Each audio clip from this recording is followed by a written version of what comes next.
So this is going to be really heavy testimony. If you don't want to hear that, keep scrolling. But the Lord won't let me go until I share it. And I've been needing to share it for a long time. So I might get emotional through this because it is a lot. And I might release it in different parts because they all tie in together. But here we go. So the earliest I can remember is 5 years old is when my female cousin started to molest me. I don't know where to use. I remember at 5 what we would do, and that just opened a whole lot of doors to the enemy to come and wreck my life. I didn't tell anyone. I thought it was a game. I thought I was special because she wanted to play with me and she wanted to hold me. Just thought it was normal. We called it mommy and daddy. So like I just didn't think any of it. And then I started doing it with other kids, like my cousins, friends. I started to get weird dreams. One of the dreams is I had a vampire bite me on my leg, and I felt it so strongly I woke up out of my sleep. I had a couple other dreams. I started to get people that wanted to date me, like guys that wanted to date me, or I would get dreams that I would be with a person even though I was only like 5 years old. Fast forward to middle school. I had a phone boyfriend because he went to a different middle school, and my parents were strict, and I wasn't allowed to like go anywhere with anybody else, or like I wouldn't be allowed to have a boyfriend. I had him. But anyways, he had told me about his experience being raped as a child by his babysitter, some lady. I think she was a babysitter or whatever, when he was 7 years old. And I was like, that's so horrible. But then it brought all the memories back when he was talking about what happened. It brought all the memories back to when I was being harmed. At this point, I realized what had happened to me, that I still didn't tell my parents. I had just told friends in my middle school that would listen, and I cried, and they told me that they were sorry that happened to me. And then that was kind of the end of it, really. I had told a couple other people, but like I think that was kind of the extent of like telling people until I hit college. I hit college and I met good old Jesus, okay?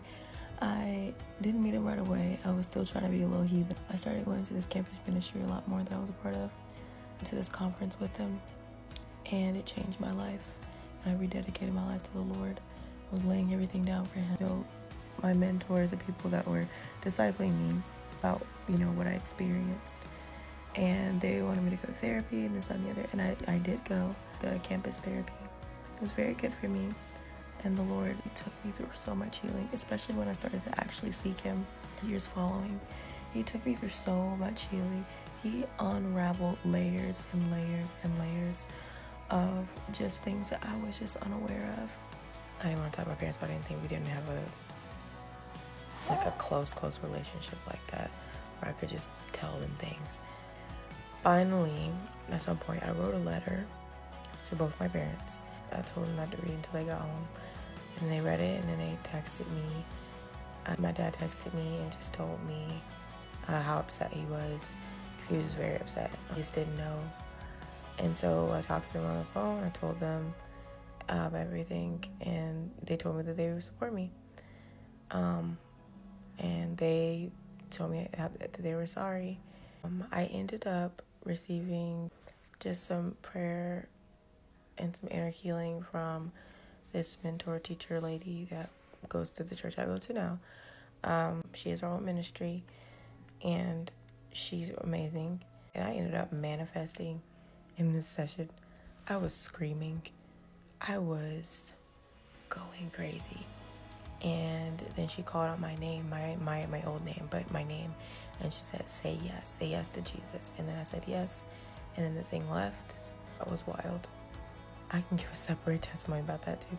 Guys, My life is loaded. Anyway, so I didn't feel really true freedom until I finally told my parents. I don't know, for me, it's when I told my parents, and also when I cut ties with the abuser. I also deliverance from the perverse spirits that were harming me and harming my life. The Lord is good. I want to let people know God is a healer, and no matter what you've been through, He can heal you. There is nothing, I don't care. I know people say that there's some scars that just can't heal. That's not true. Jesus can heal every scar. Every single scar. I'm not even finished with this testimony yet. I have so many layers to it that I have to put in other videos. Because when I tell you Jesus will peel that thing back, He'll peel that thing back for sure. I remember hearing friends say this. He wants you to fully understand something before He moves you on to the next thing. And it's true. God loves you. He loves you.